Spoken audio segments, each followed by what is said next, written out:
Happy Mother's Day.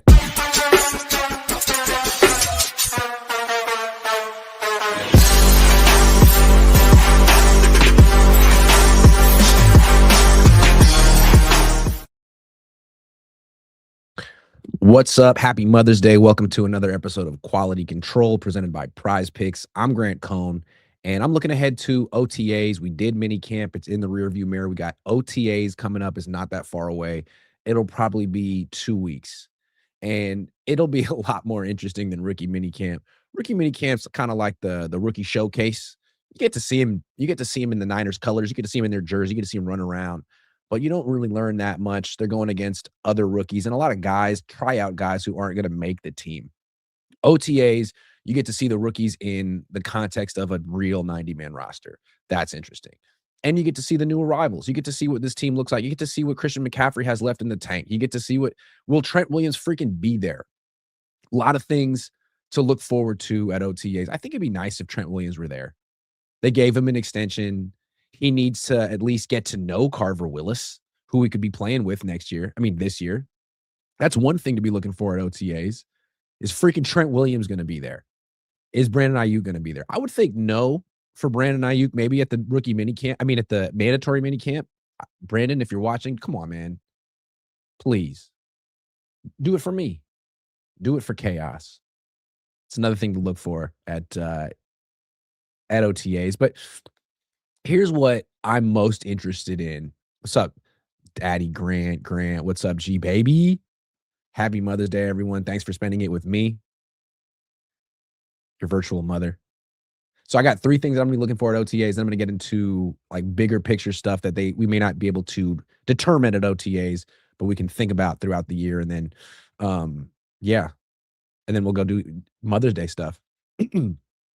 First thing I'm looking for at OTAs. What does Mike Evans look like in person on a practice field at 32, almost 33 years old? What is my first impression of Mike Evans? Because, again, I am not the best at this, but I've been doing it a long time. And I've seen the 49ers bring in lots of wide receivers at the end of their career. Some of them had it, some of them didn't. You could see right away. Like, I was there when they signed Randy Moss. He was 35. And it was clear in OTAs that he just wasn't Randy Moss anymore. He just didn't have it. He ended up catching 28 passes that year. He was fine. He wasn't Randy Moss. Pretty much a non-factor. And it was clear right away. Remember what Randy Moss was? He was the most explosive, the fastest. You could just throw it up to him down the field. He would run under it, jump, catch the ball, make the contested catch at the catch point. He would moss people. He invented that. People name it after him. But in 2012 on the Niners, he wasn't mossing anyone anymore. He wasn't running by anyone anymore. He had that one play against the Cardinals where he caught a little hitch and then ran around a guy and scored. Kind of like Dejon Strickland college highlights. So is that what Mike Evans is going to look like? He's younger than that version of Randy Moss. Although I kind of think that Mike Evans is a lot like Randy Moss, those two guys, in the sense that they're two of the most dominant boundary wide receivers of all time. Two guys that in their prime that you could just throw the ball up to down the sideline in the corner of the end zone, and they're probably going to catch it. Do they have a full route tree? Do they need one in their prime? Just the go route and the back shoulder fade and post was brutal enough. How do you stop those guys doing that? But like, were they really beating you over the middle consistently? Randy Moss wasn't. Were these guys slot receivers? No. These are X receivers. So if they got late career Randy Moss, that's not great because it seems like the Niners are kind of leaning on Mike Evans. He's not going to be their number 1 receiver. That's always going to be Christian McCaffrey, but maybe number 2. It's not like George Kittle's coming back anytime soon. So what are we seeing from Mike Evans? Is he going to be that, or is he going to be Anquan Boldin? In 2013, the Niners traded for Anquan Boldin, traded a 3rd-round pick, and he was freaking incredible, and he was right away. You could see it in practice. He had instant chemistry with Colin Kaepernick. Kaepernick threw the ball really, really, really hard. He's like the opposite of Brock Purdy. Not every wide receiver could catch his passes, but Anquan Boldin had no freaking problem. He had some of the strongest hands you've ever seen. And he was 33, same age as Mike Evans right now. He turned 33 in October of that year. Mike Evans is going to turn 33 in August. So it's a pretty good comparison. Only thing is, Anquan Boldin had never fallen off. The year before the Niners got him, he had 65 catches for 921 yards and 4 touchdowns, and he played 15 games. He never played fewer than 10 games in a season. And in fact, he only played fewer than 12 games in a season once. He was kind of an Iron Man. So at 33, he was still trucking. 2012 with the Ravens, when they won the Super Bowl, he had 112 targets, came to the Niners, and immediately produced. He was immediately dominant in practice. You could tell that Kaepernick – this was when Crabtree tore his Achilles in OTA. That's another thing we want to watch. Who gets hurt in OTAs? Crabtree tore his Achilles in OTAs that year. Bolden comes in and just obliterates whatever Crabtree had done the year before at 85 catches, 1,100 yards, 7 touchdowns. He was great. I believe in his first game, let me get it up. In his first game with the Niners that year, he had 15 catches. No. Not splits, game logs, 2013. I've clicked on this before. Interesting. Yeah, 13 catches, 17 targets, 208 yards, 1 touchdown. And that was predictable if you had watched OTAs and training camp. That was what they were doing on offense that year, throwing the ball to Anquan Boldin. So is that what Mike Evans is going to be? Anquan Boldin asserted himself on the team instantly. He's like that dude in prison that goes in and starts a fight the first day and lets everyone know that he's the boss. He was the boss. He actually did start a fight one time with a undrafted free agent that he thought was being too physical and punched him in the face with, that the helmets were on. He didn't actually make contact. It's kind of a hot-headed thing to do. Harbaugh jumped in, as only Harbaugh would do. It's not like Kyle Shanahan's ever jumped in to break up a fight. Harbaugh wanted the smoke, got in Anquan Boldin's face and kicked him out of practice. I'm sure they, made up afterward, but it was Harbaugh took pride in squaring up with Anquan Boldin. Anyway, the moment of truth for Mike Evans, because again, it's hard to overstate how bad he was last year. And usually wide receivers, when they fall off in their 30s, don't have a bounce back. It's like they can keep it going. But when it falls apart, they can't bring it back. I don't know how many examples you could find to disprove that one. But in 2024, he was really good. Didn't play the whole season, but he did play 14 games, had 110 targets, 74 catches, 1,000 yards, barely 11 touchdowns. If the Niners get that, they'll be super happy. He caught 67.3% of his targets. He's 71 yards a game. He's a Pro Bowler. He's 31. 67% of his targets he caught. That was a career high. Then 2025 came around. He only played 8 games. But in those 8 games, he still got 62 targets. They threw to him a lot. It was Baker Mayfield. Baker Mayfield's really good. They had Emeka Egbuka across from him. I mean, he wasn't getting triple teamed. Now, Liam Cohn was gone. Still, 62 targets, 30 catches. He caught 48% of his targets. 48, down from 67 the year before. 48 was his career low by far. Not even close. He'd never been below 50% in his entire NFL career until last year. He averaged 5.9 yards per target. By far his career low. He had never been below 7.4. And that was in 2017. Probably when he was playing with freaking Jameis Winston or some shit. The year before, 9.1 yards per target. 2025, 5.9. 12.3 yards per catch, career low. Everything was a career low. Success percentage, catch percentage, yards per target, yards per reception, touchdowns, first downs, 23 first downs, career low, everything. Longest catch, 40. Hey, at least he had a 45-yard catch. Also a career low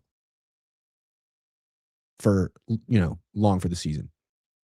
So I'm expecting to see sort of the Randy Moss, not the Anquan, because Anquan Boldin was a slot receiver when he came to the Niners. He wasn't fast enough to play on the outside anymore, but he was just incredible in the slot. I don't think Mike Evans is going in the slot. I don't think Mike Evans is running by anyone on the outside anymore. And those numbers were freaking alarming.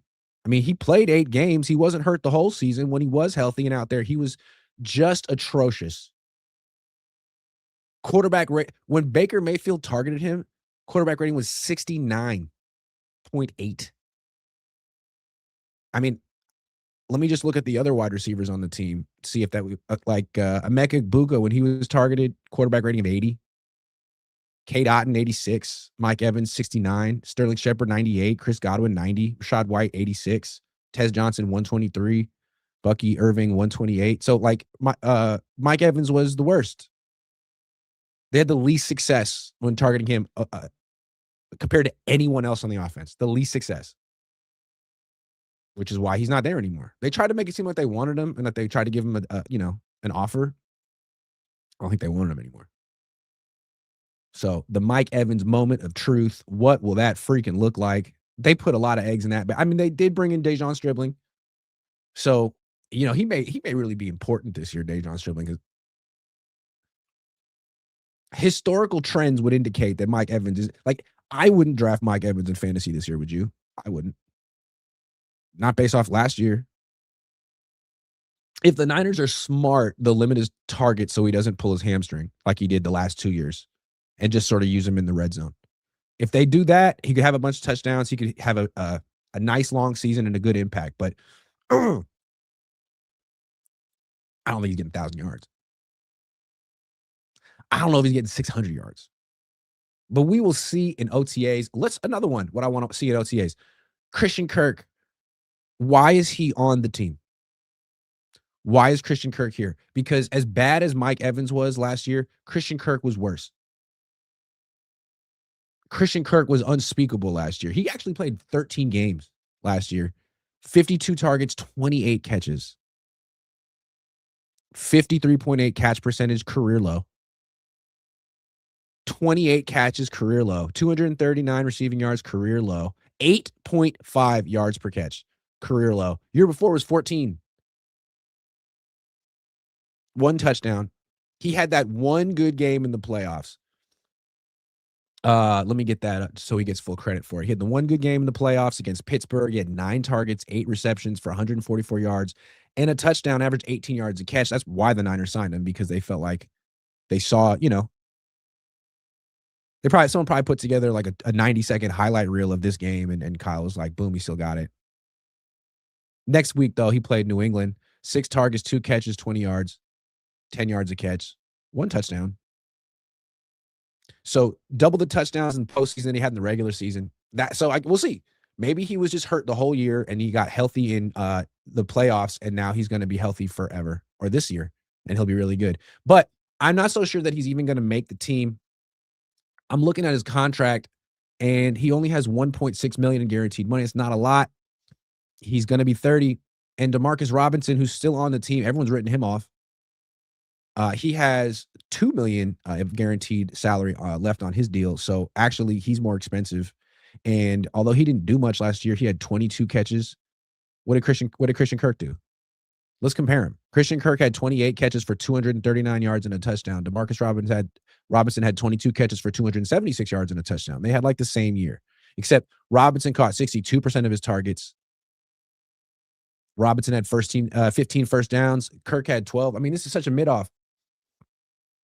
When Robinson was targeted, the Niners had a quarterback rating of 96. When Christian Kirk was targeted, the Texans had a quarterback rating of 40. So to me, Kirk's going to have to show that he can return punts and kicks to make the team, because I don't think he's going to be the 3rd best wide receiver on the squad just because they signed him. I still don't know why they signed him. I don't think Jed knows why they signed him. But the top 2 guys are going to be Ricky and Evans, and then it's very unclear who the 3rd wide receiver is going to be. We'll see if it's Christian Kirk. He might be the punt returner. Even that, is he good at punt returning? He hasn't returned a punt in years. The number 3 receiver could be Robinson if Kyle wants a 32-year-old, which he might. Loves 32-year-olds, to his credit. Or you can go with Stribling. It seems like a wide open battle for that slot receiver position. And if Christian Kirk wins, I think that's a loss for the whole franchise. And it's so you have two guys in Robinson and Kirk who had one good playoff game, because Robinson had that really good playoff game against the Eagles. Let me get his numbers up. I mean, he had the same exact season as Christian Kirk last year, minus the injuries. He was suspended, which is worse, better. I don't know. But in the playoffs, he had 7 targets, 6 catches, 111 yards, and a touchdown against Philly. One of the best defenses in the league. Better defense in Pittsburgh. Both teams that play in Pennsylvania, though, I'm telling you, man, these guys had like shadow lives last year. Then the next week he came back and had 1 target for 1 catch and 1 yard against Seattle. Whew. God damn. Yeah, I just don't feel like Christian Kirk's going to be the difference when the Niners play the Seahawks this year. I bet Seahawks fans were like feeling real confident, and then they saw the Niners sign Christian Kirk, and they were like, damn, we've never been able to stop that Kirk. Can we just put into context how bad Christian Kirk was last year? Let me go to Houston. Let me get their advanced stats up. Advanced stats. Okay. Targets. So he was 5th on the team in targets. Again, when he was targeted, his the quarterback rating on the team was 40 when they targeted Christian Kirk in the regular season. Everyone else, they were efficient. When the Texans targeted Nico Collins, quarterback rating of 103. Dalton Schultz, 106. Jaden Higgins, 101. Xavier Hutchinson, 94. Woody Marks, 109. Jalen Knoll, 105. Freaking Christian Kirk, 40, dude. And that's why he's not there anymore. 52 targets that should have been distributed to other people. I still don't know why is he here to return punts? Is he here because he's a little bit cheaper than Sky Moore? I still don't get why the Niners let Sky Moore go. He was so good. I mean, thought he was pretty good. He did have that bad habit of catching punts at like the 2-yard line.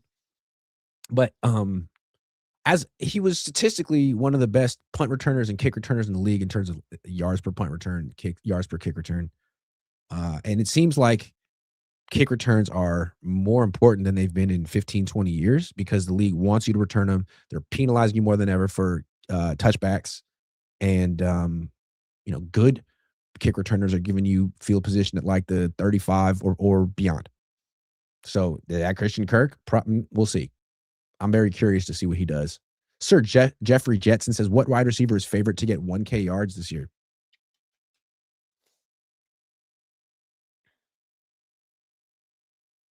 I don't think it's going to be Mike Evans because I don't think he's going to average enough yards per catch. I don't think he's going to get enough targets, even if he stays healthy. I think he's the most likely to catch 10 touchdown passes. But 1,000 yards, I just don't think that would be smart to even give him those amount of targets. Honestly, it's Christian Kirk, but it's Christian McCaffrey. You didn't ask that. You asked wide receiver. Most likely wide receiver, if anyone does it, and I'm not sure anyone does it. When was the last time the Niners had a 1,000-yard wide receiver? 2 years ago? Ayuk? It would be Ricky. If Ricky has one of these years where he averages like 17 or 18 yards a catch. And he might. I think he has that skill set. He'd have to stay healthy. If he has sort of like a Brandon Ayuk 2023 season, because Brandon Ayuk had 1,000 yards in 2022 also. Let me get Brandon Ayuk's numbers. He never had a lot of targets. In 2022, he had 1,000 yards. He had 78 catches at 13 yards. So let's say Ricky Pearsall averages 17 yards a catch. Let me do some math. How many catches would he have to make to get to 1,000 if he averages 17 yards a catch? 1,000 divided by 17. 58, 59. Could he do it? I think he's the most likely to do it. I wouldn't put anything on it, but if we were going to PrizePicks that one, I'd probably pick the fewer than. But it would be Ricky. He's freaking 26, about to be. It needs to be him. If he can't step it up and do it at 26, he ain't going to do it at 27 or 28. This is the year of truth for Ricky Pearsall. I guess that's another guy to look for at OTAs.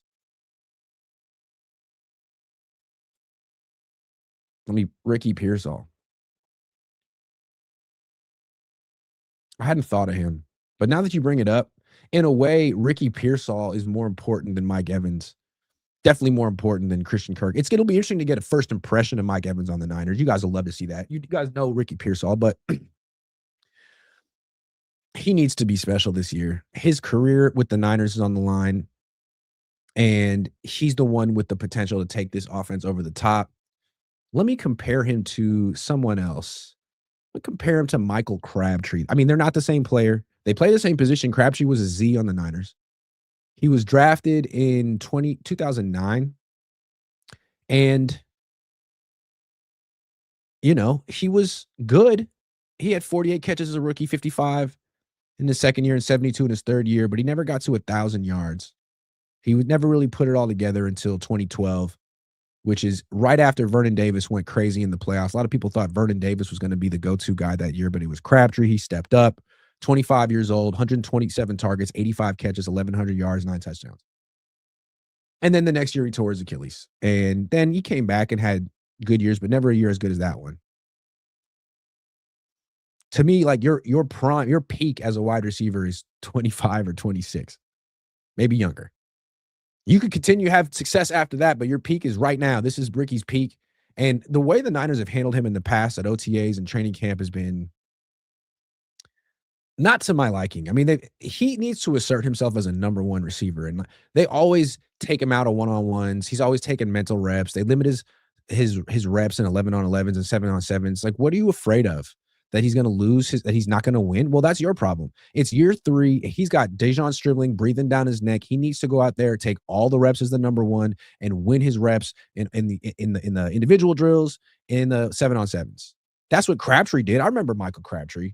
Michael Crabtree was the most confident, cocky, alpha number one receiver who maybe didn't, deserve to be that confident. What Richard Sherman thought of him. He was a mediocre wide receiver, but he didn't carry himself that way. And in practice, he never lost. In one-on-one drills, he wasn't fast.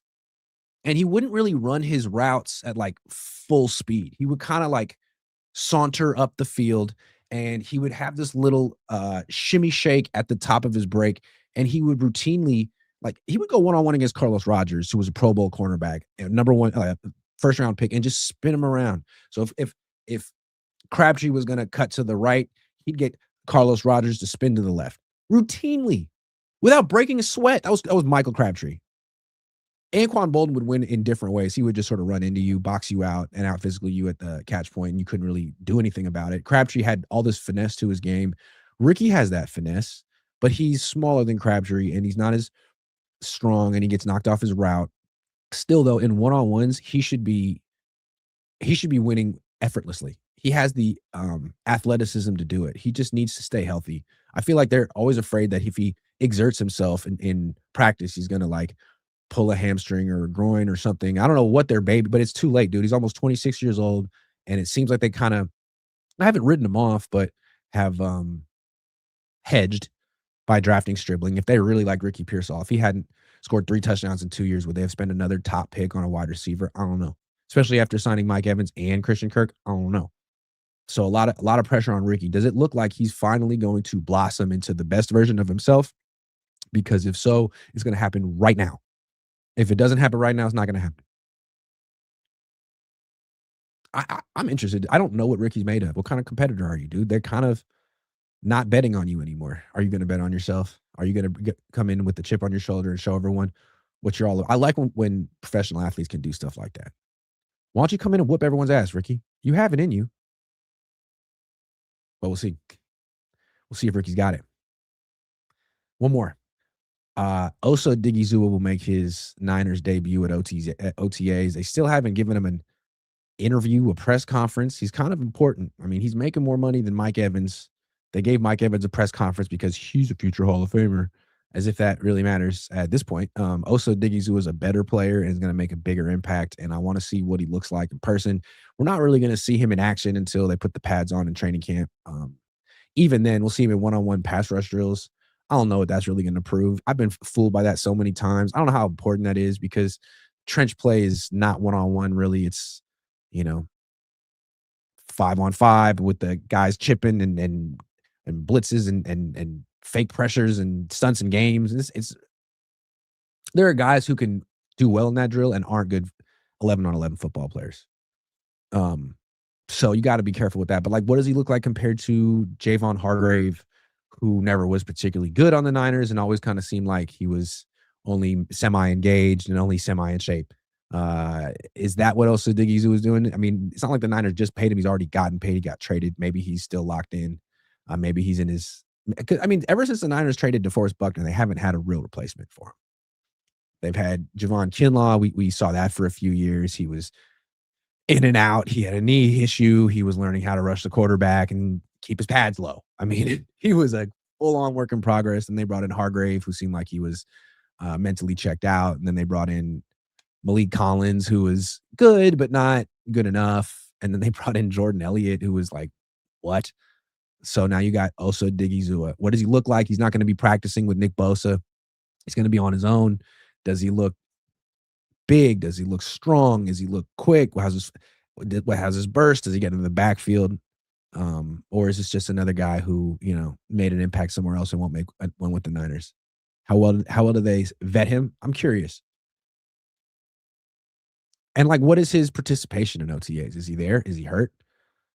Is he leading by example every day in every drill? Is that the kind of guy he is? You'd hope so, considering how much they're paying him. And that was the guy that DeForest Buckner was.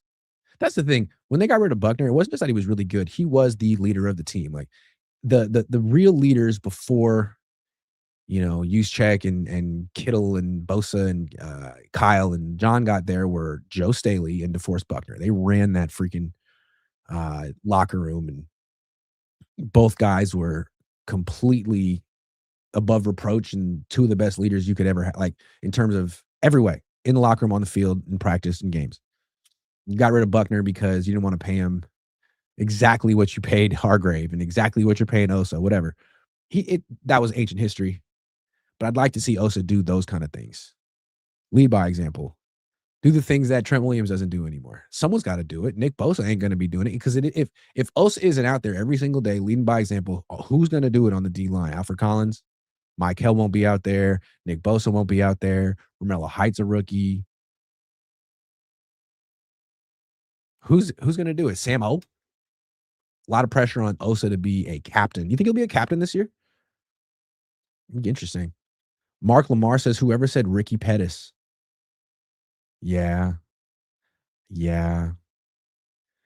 I think he's better than Pettis, but he hasn't really proven it yet. And Pettis fell apart in his third year. Let's see what Ricky is. Moment of truth for Ricky. I think that's a good point. All right. Let's pause for some prize picks. I wanted to show some of my latest lineup. This was from yesterday. I put some picks down on the Thunder Laker game, and I almost got it right. I flexed it though, so I won $300, which is kind of cool.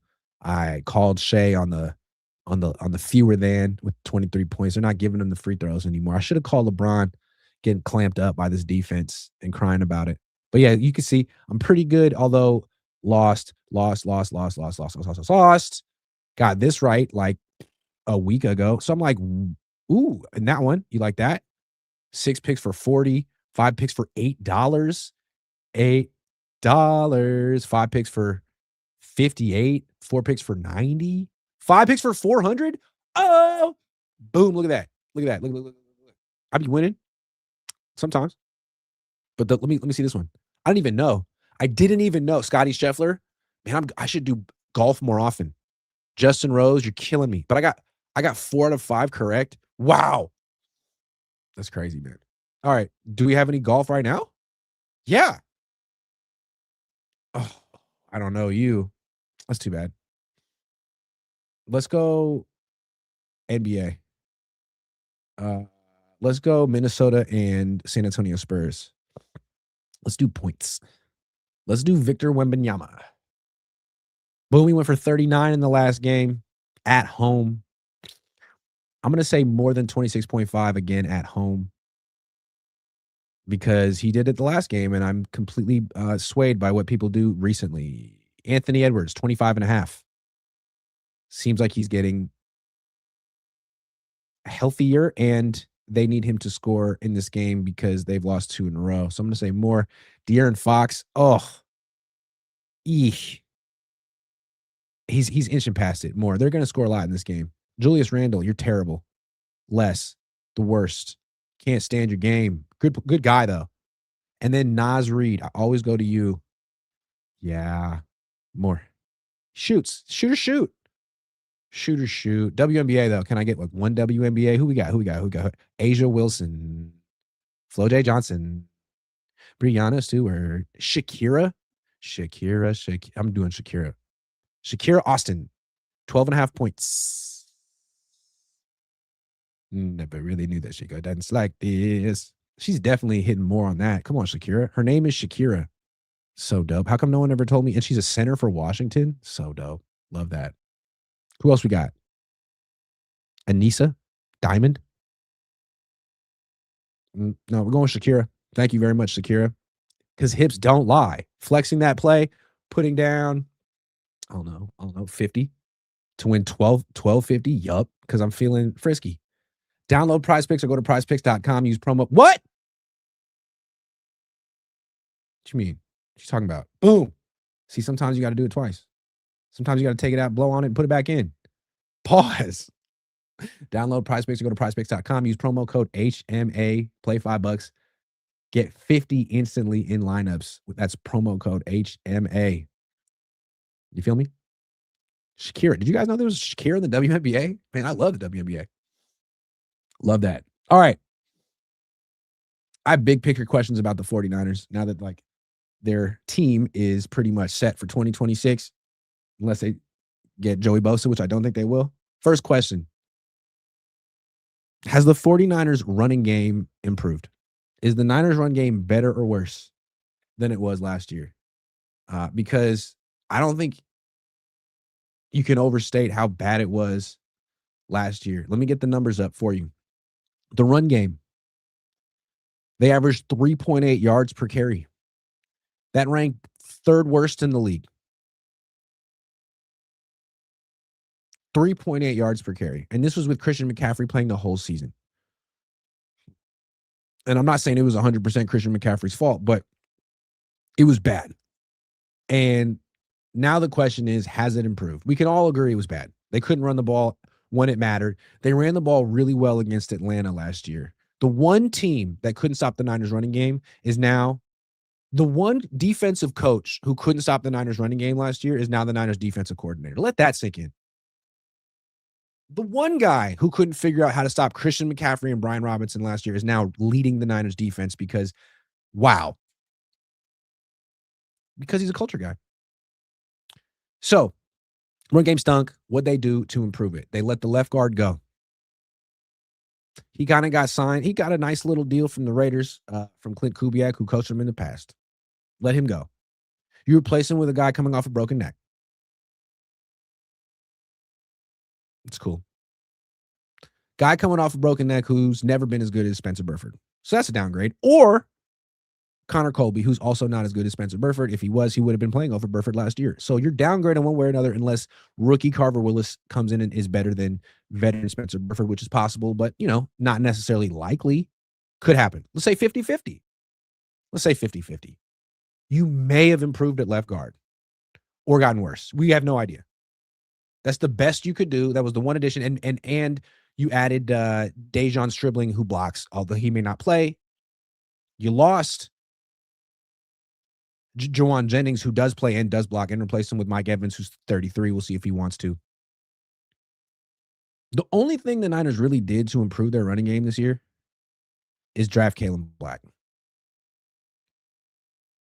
And I do think he will be an upgrade over Brian Robinson, which is scary to say because I'm basing this off of college tape and one rookie minicamp where I saw him kind of run around a little bit. I just feel like he can't be worse than Brian Robinson was last year. Robinson just had no juice, no snap, no bursts, no whatever explosion. He got the ball and kind of trudged through the line and got his little 3 yards per carry or whatever, and that was that. And let me get his numbers. Brian Robinson last year for the Niners didn't play a lot. They traded for him before the season, and he got 5.4 carries per game. 5.4 carries per game from Brian Robinson. So now you're going to give those 5.4 carries to Jordan James or Kalen Black. If they liked Jordan James, the way it was reported they liked Jordan James, I don't think they would have drafted Kalen Black in round 3. That was it was a reach. They said it was a reach. They liked him so much. Usually, I'm guessing that's because they're not so wild about Jordan James, who's 22. Kalen Black is almost 25. Maybe Jordan James will be a starter one day, but I think they're looking for someone who's a little bit more physically mature now. So you'll take those 5 carries a game that you gave to Brian Robinson, and he gave you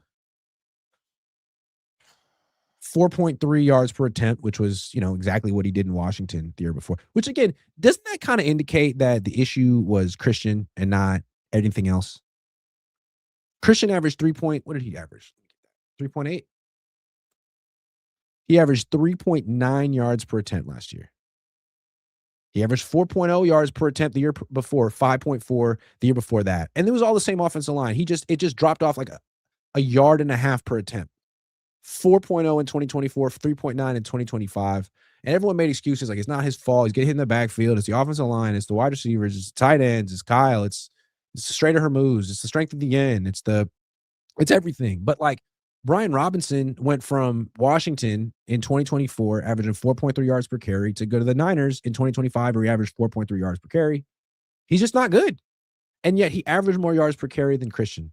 So in that sense, yes, the Niners did improve their run game because Christian is like one of the worst ball carriers in the league right now. One of the best receivers, one of the worst ball carriers. He's a bit of an enigma. You need him on the field. He makes your whole offense better, but he kills your running game. And his backup was no good either. Better than him, but no good. So now you get a new backup who may be explosive. I think what Kyle and Bobby Turner are thinking is that he's like young Tevin Coleman. They loved Tevin Coleman. Remember Tevin Coleman? They drafted Tevin Coleman in Atlanta in 2015 in round 3, like right around where they took Kalen Black, and they got a lot of usage out of Tevin Coleman. He was never a starter, really. I mean, I guess he was with the Niners, but he was the backup for Devontae Freeman in Atlanta when they went to the Super Bowl. He was a really good dual threat running back. He could run, he could catch. He was 6'1" with 32-inch arms, so he was really built like a wide receiver. Then he came to the Niners and he stunk, dude. But they used him as like the starter, the guy who would sort of be the bruiser between the tackles, and then they would have Raheem Mostert and Matt Breida running the outside, the explosive guys. That's how they did it. I think that's what they hope Kalen Black can be, a young Tevin Coleman, maybe without the receiving chops, just because his arms are 29-inch. They're just way shorter. Hold on. Gomez D. Jr., you a bitch boy. Hold on. No. You bitch boy now. And you're blocked. Sorry, I had to say that. Shut your bitch ass up, lame ass. Nah, man, because you block now. How does it feel? Da-na-na-na-na-na. How does it feel to get blocked by Greg Cohn? Like a complete unknown. Like a rolling stone. Dun, dun, dun. See you, Gomez. Peace. So, yeah, the run game has improved, but it's like improved 5 carries a game. The more they give the ball to Kalen Black or someone else, the better. But the Niners have to figure out how do they keep Christian McCaffrey on the field. That is the Kyle Shanahan's conundrum this year. Can he figure it out? How do you keep Christian on the field and improve your running game? We've been talking about this for years, and I think this is where Kyle Shanahan could use 2 running backs. Have a Christian McCaffrey, Kalen Black package where they're both on the field. I've been talking about this. Tom Walsh talks about it. Remember, Tom Walsh coached Marcus Allen and Bo Jackson, and he had packages where they were both on the field together. You can do it. Kyle's the most creative coach, man. Come on. Take Juszczyk off the field and start using more creative personnel packages. What I think the best way to use Christian at this point in his career is as a receiver. I mean, we all know that, right? He's their number 1 receiver. He's one of the best receivers in the league, but he's not a wide receiver. I wouldn't want to move him to slot receiver. He's a great receiver out of the backfield as a running back. I don't like putting him in the I formation anymore. I don't like putting him in a static alignment, 7.5, 8.5 yards behind the center, because he's not dynamic enough anymore.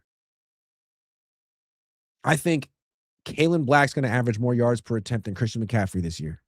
So what I would do with Christian, we've talked about this before, is what the Niners used to do with Debo.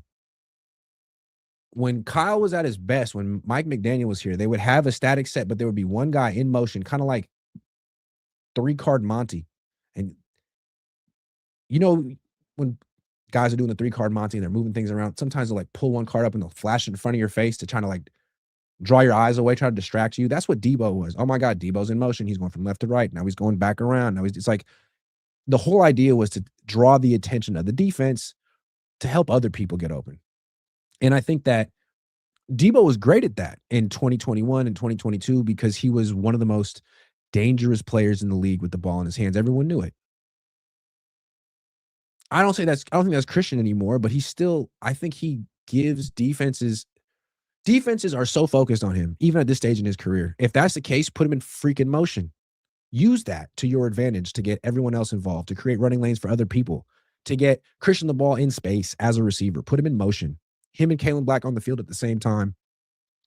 If they're going to improve their run game, they're going to do stuff like this and give Kalen Black more than 5 carries a game. And I say this as someone who drafted him in fantasy football. Yes, I'm selfish. I want Kalen Black on the field. But if they give Christian like 20 carries a game and all those targets, he's going to get hurt. And I'm telling you, even though I say he's washed, I talked about this yesterday, even though I say he's washed and he's killing their run game, when he's done and he's not out there anymore, they're screwed. They can't win without him. Even with his 3.8 yards per carry, 3.9 yards per carry, they can't win without him. He's their number one receiver, and Kittle's not here. And Jennings isn't here. So they got to be real freaking smart with how they use Christian McCaffrey. If they're smart, he could be playing into his 30s as a receiver who runs the ball a little bit, who's a decoy of all decoys in the running game. The 3-card Monty himself, the guy going in motion, the guy running a full mile between plays at the line of scrimmage. That's what I want. Someone said, is Garendo gone? Not yet, but dude, come on. Tommy Huxley says, fake Brenda can't move an infant. Who are you talking about? Trying to get me in trouble. I don't know what you're talking about. Is Juice still on the team? Yeah. Thinking of you today, Grant. Thanks for streaming. Thanks. Yeah, I kind of wanted to just do this so I wouldn't really think about it. Today's a tough one. All right. Here's another one. Let's talk about football because that's better. Has the pass game improved? Because the Niners made this their priority of all priorities this year, like improving the passing game, which is strange because it was actually really good last year. They ranked 5th in passing yards last year, 4th in passing touchdowns, 3rd in passing first downs, 10th in attempts. And they were bombs away last year. Now, they did throw hella picks. They threw 27th in interception. They should work on that. Kind of a Brock Purdy thing they need to work on. But I mean, they threw for 4,100 yards as a team. It's 5th most. And yet that was the area of the offense they really wanted to focus on this offseason. They let Juwan Jennings go. They let Kendrick Bourne go, who was actually at times last year their best wide receiver. He won games for me in fantasy football. Weeks, Kendrick Bourne. And for the Niners too. Would the Niners have beaten the Rams last year without Kendrick Bourne? I think not. So those guys out. Kittle out. We'll see when Kittle comes back. That's interesting to me. The Niners are just like crossing their fingers with that one. But, and they do have Jake Tonjes, who balled out last year, but you'd think they would have added another tight end. They didn't. So you got no Kittle, no Jennings. He's gone. Jennings last year had 643 yards, 9 touchdowns, and there were 7 interceptions when he was targeted. So not great. Not great. But still. And that's why he didn't get the contract he wanted. He thought he was worth 20-something million. Maybe he was last year, coming off that 900-yard performance. He was a year younger, but not now. So he had to settle for the 1-year deal, $13 million, coming off the 643 9 touchdown season. So he gets replaced with Mike Evans and Christian Kirk and Stribling.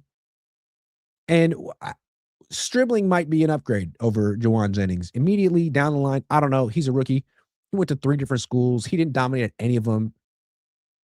We'll see about Stribling. I don't think he's even going to be top 4 on the depth chart week 1. He'll be playing by the end of the season. I don't think he's going to play much at first. And I got to see him in like OTAs and minicamp and training camp before I actually have an idea of whether he's an NFL player. We don't know that yet. But as I said, Jennings 643 and 9 last year, replaced by Mike Evans and Christian Kirk, who combined last year, combined 607 yards, 4 touchdowns, and 6 picks when targeted. Those two. So Jennings outproduced both of them. And that's who's replacing Jennings. Plus dribbling. So you got 3 guys to replace Jennings. You got no one to replace Kittle. You're still leaning on Christian McCaffrey as your number 1 receiver. You're hoping that Mike Evans can bounce back and Christian Kirk can bounce back. And if they can't, then you're hoping that Ricky Pearsall can step up, that Demarcus Robinson has 1 year left in him, or that Dejon Stribling can contribute as a rookie. I don't know that the passing game is better. I'm not saying it's worse, but it feels like a lot of moves to be the same. It feels like a bunch of lateral moves. Jennings isn't the biggest loss in the world. I'm not saying he's a number 1 receiver. He's not even a particularly good number 2 receiver. I think on Minnesota, I think on any team, he's a great number 3. And on the Niners, he wouldn't have been that. He's been their number 1 for the last 2 years, which is, no one wants that. But you replace him with Mike Evans, who used to be a number 1 and isn't anymore. You replace him with Christian Kirk, who I don't even think he was the worst receiver on the Texans last year. And frankly, Mike Evans was the worst receiver on the Bucs last year. You bring in 2 guys who are older than Jennings, coming off abysmal years. And again, wide receivers who have down years at that age almost never bounce back. So you got 2 guys, you're rolling the dice there, who are cheap, and that's why they're cheap. And you have an old rookie. And no Kittle. Yikes. I think a lot depends on Ricky Pearsall this year. And Stribling, really. I just don't have high hopes for freaking Mike Evans. I'm sorry. I don't think it works. I just don't. I don't know, man. I think he's going to pull his hamstring very fast. I don't mean to be a downer, but he pulled it the last 2 years. He's 33. I mean, isn't that? Why would you expect anything else? Christian Kirk, I don't even think he's going to make the team. If he does, he'll be the punt returner. If Stribling and Pearsall are good, then the Niners passing game will be better than it was last year. But I think it depends on the 2 young guys. Crossing your fingers and hoping that Mike Evans turns back the clock, Christian Kirk turn back the clock. It's not going to happen. What they need is Stribling, Ricky, and Tonjes to ball out. You know Christian's going to be a good receiver. He's a constant if he's healthy. But the next guys, it has to be the young guys. And what I think is interesting about Stribling is if you watch his film, his route tree is ridiculous. It's not really his fault. Maybe it's an Ole Miss thing. I mean, just curls and goes and curls and goes and curls and curls and curls and then a go and then a stop and then a go and a stop and a go. Not his fault. Other ways they use him, though, maybe it's his fault. Other ways they use him, though, is very Kittle-esque. They'll do like a play action, boot to the right, where Stribling will run behind the offensive line. You've seen Kittle do this a million times in the Niners in the last 10 years. Run behind the line of scrimmage, behind the offensive line, so he gets complete free access to the flat.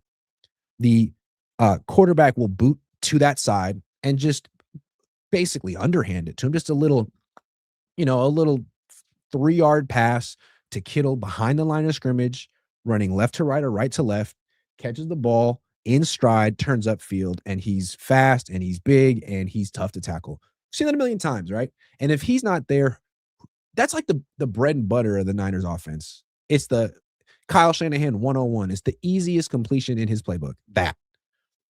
And when you throw that pass, call that play for Kittle, that's a first down waiting to happen. It's an explosive play waiting to happen. It could be a touchdown. Stribling did that at Ole Miss, and he runs a 4.3. So for him, is he going to be like Ricky and be one-on-one on the outside and run a freaking, dig or an out or a double move and get a guy to like trip and fall or spin the wrong way? I don't think so. He didn't do it in college. He's not going to learn it magically at 24. But he can sort of be schemed open like Kittle, because Kittle's not a great route runner either. Not to be blasphemous here. He can be schemed open and given these manufactured touches, and then he's 6'2", 207 with a 4.3. So, there's no point in calling that play for Ricky, right? He's fast, but he gets tackled by anyone, cornerback, anyone. And you're not going to call that play for Tonjes. He's not a yak threat. You got to call that play for someone. So it's Stribling. It's not Mike Evans. It's not Kirk. So really, maybe there will be a role for Stribling early on. Considering that that's such a bread and butter part of the Niners playbook. And they got to replace it. Anyway, let's pause for some into cloud. Little into cloud action. I'm not going to spark it up right now. That would be against the terms of use. But I will say, at this point, the prerequisite for relaxing feels like throwing salt over your shoulder, chewing on a rabbit foot, and finding 69 four-leaf clovers. Cue up Into Cloud. Into Cloud is a fully legal online cannabis dispensary for gummies, exotic flower, premium pre-rolls, zero sugar THC sodas, sleep gummies, and rooms. A way to take the edge off without everything getting out of hand. And everything is federally legal hemp THC, lab tested, and shipped discreetly to your door. We're talking energy gummies for forward momentum, THC sodas for clean social energy, rooms for completely legal expanded experiences, and classic flower for grounding resets. So if you're 21 or older, go to indocloud.co. That's .co, not .com. And for new customers, use code COHN for 40% off your order. That's indocloud.co, code COHN for 40% off, shipped discreetly to your door, plus free shipping on orders over $50 and free gifts, not grifts. I bring the free grifts. They bring the free gifts on qualifying orders. And please don't forget to fill out the quick survey when you order to support this show. Enjoy responsibly. And thanks to IndaCloud for helping you navigate the madness a little easier this May. Thank you, IndaCloud. All right. I got a couple more things I want to talk about on this lovely Mother's Day. I got a couple more super chats, though. Jake Brendel equals fake. I got it, Tommy. That was so clever. Thank you, Tommy. Tommy, good to see you. Too Much Sauce 33 says, how did you discover Coach's Huddle? The coach, like you, that man is uber talented. Great question. I've been doing this since like 2020, and he was one of the original dudes in the comment section. He was kind of like the king of the comment section for a while, in the sense that, one, he was very generous and would always tip $20, which was like, I appreciated. But also, he almost always had like a yeah, but comment. Like, okay, you said this, and respectfully, I disagree. So he would sort of be the voice of the dissenting opinions in the chat. And he was great. And then I would do, the Cohn phone once a week. I don't do it as much anymore because it doesn't get as many views, and I'm just in it for the views, really. No, I do it sometimes. He was always on. Jesse was on. Jesse and the coach were Cohn phone, Hall of Famers. They were both great. You could tell the first time they were on that they were ready to go, pros that could have their own YouTube channel and be very successful. So it was a no-brainer to work with them. And 5 years later, you see where they're at. So I'd like to say that I have an eye for talent, but it was, you guys all see, it was obvious. But yeah, I think Tommy Huxley remembers. The coach was in, and he would do a lot of the time, like the post-game, when I would come out strong, he would be like the guy defending Kyle. Now he's the guy lambasting Kyle. I'm a bad influence, man. I'm a bad influence. All right. More big picture questions for the 49ers. Has the defense improved? We talked offense. Has the running game improved? Technically, yes. Kalen Black should be an upgrade. Kalen Black and Jordan James. I keep saying Julian James. Julian James played Little League in Berkeley with me, North Oakland Little League. He was in the Marlins with Michael Durant. I almost called him. Anyway, doesn't matter. Neither here nor there. Jordan James, Kalen Black should be an upgrade over Brian Robinson. Pass game hasn't improved. It has a chance if Ricky and Stribling step up. I don't have high hopes for Mike Evans, and you can't forget that Kittle won't be here most of the year, although Jake Tonjes is on my fantasy team, so it shouldn't be much of a downgrade there. Blocking. Yeah, how about that? The run game, no Kittle. They couldn't run at all without Kittle last year. With him, they could run a tiny little bit. But what about the defense? First off, major downgrade of defensive coordinator. Not that Raheem Morris is bad. It's just that he's been fired a lot of times. And he's replacing Robert Saleh, who's really good. Robert Saleh is in the elite tier of defensive coaches. He's in the same tier as Steve Spagnuolo and Mike McDonald and Vic Fangio. He's in that tier. D'Amico Ryans. I think those are the top 5 defensive coaches in the league. Am I forgetting anyone? Spagnuolo, McDonald, Saleh, Fangio, D'Amico. Those are your elites. I would say that then there's another tier of very good defensive coaches, and then there's a third tier of like defensive coaches who are just kind of defensive coaches, average. Do they have a philosophy? Is there something they're known for that's good? Could you do worse? Yes. Is he Nick Sorensen? No. But is he much better than Brandon Staley and Steve Wilkes? He just might be like younger, more smiley Steve Wilkes. Or more loquacious Brandon Staley. He's been on defenses with Hall of Famers before and hasn't had a top 10 defense ever in his life. So a clear downgrade. Now, you're not going to a bad defensive coach. Steve Wilkes had the number 3 defense in the league with this team, and he got fired for that. So they could still have a top 5 defense even with Raheem Morris, even though he's never coached a top 10 defense, but he's a downgrade. And then the pass rush. Osa Odighizuwa is a major upgrade as a pass rusher. And that's not no question. But last year, do you know how many sacks he had last year? 3.5. You know how many sacks he had the year before that? 4.5. And then in 2023, 3. And then in 2022, 4. And then in 2021, 2. So hell of a player, worth every penny, great trade. Definitely worth the pick, makes the team better, but like, is he really going to be a transcendent guy who turns his defense into a top 10 unit? He's never been to a Pro Bowl. Now, he had 23 quarterback hits last year. That's big time. He had 23 the year before that. That's big time. But he was playing on a good D-line. It's not like the Niners D-line is better than the Cowboys D-line. So you add Osa Odighizuwa to a line that, Nick Bosa coming back is the big addition. Let's be honest. Osa's nice, but Bosa's more important. And then Romello Height, he's interesting, and we'll see what he does, and he should be able to contribute right away considering he's 25, and he produced last year, and he was a relatively high draft pick. But is he going to be better right now? Because, we're just talking about 2026. Has the team improved? Because I'm trying to figure out if they're going to win the Super Bowl this year. Is he going to be better right away than Bryce Huff? What did Bryce Huff do last year? Bryce Huff was really good when he was in that designated pass rusher role, which Romello Height was in. It will be in this year. But then he had to actually start, and it didn't go so well. He's 6'3", 255.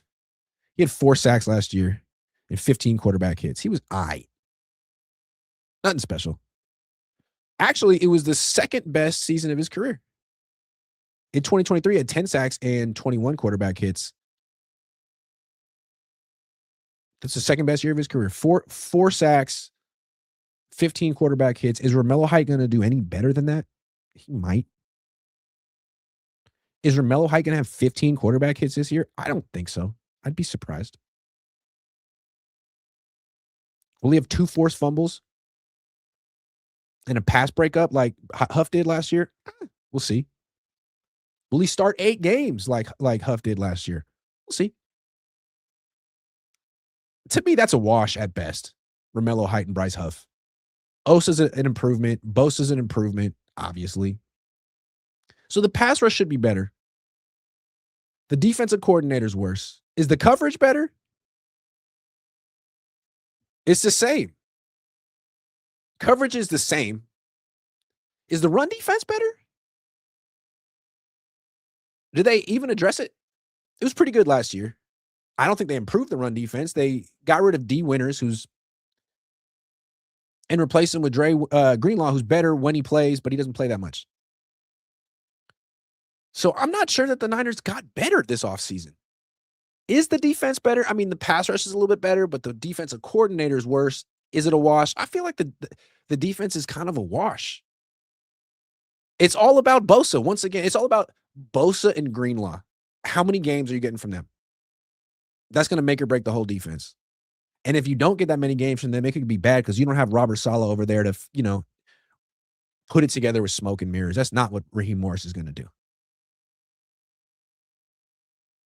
Greenlaw and Bosa. That's what it depends on. And then finally, special teams.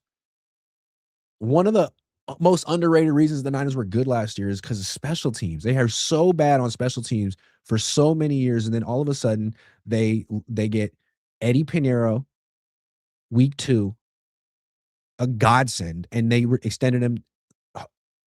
Most likely he keeps it going. That's a good addition, and you kept him. That's great. And you still have your coordinator in Brant Boyer. You lost your punter. Thomas Moore said he wasn't good, and you don't really punt that much anyway. You go for it on 4th down so much. The punts are usually short. You just need a guy to get some hang time and drop it within the 10-yard line or inside the 20. You can find a guy like that. It's either going to be Corliss Waitman or the rookie, whatever his name is. But the returner, I don't understand why the Niners let Sky Moore go. I thought, okay, well, maybe they'll draft Casey Concepcion or someone who's a returner, and then it'll all make sense. They didn't. They drafted Dejon Stribling, who, could contribute on special teams, but if he does, it'll be on as a gunner. So you let Sky Moore go. He was a top 10 returner, both with kicks and punts, and you haven't replaced him. And it's either going to be Christian Kirk or Jacob Cowing, who you don't like. It's not going to be Isaac Garendo. I don't understand. I mean, letting Sky Moore go is fine, but I figured they would have made a corresponding investment to show that they still care about specialty. They understand that was a big reason that they were so good. Why did the Niners lose to the Seahawks? A big reason. They beat them the first time.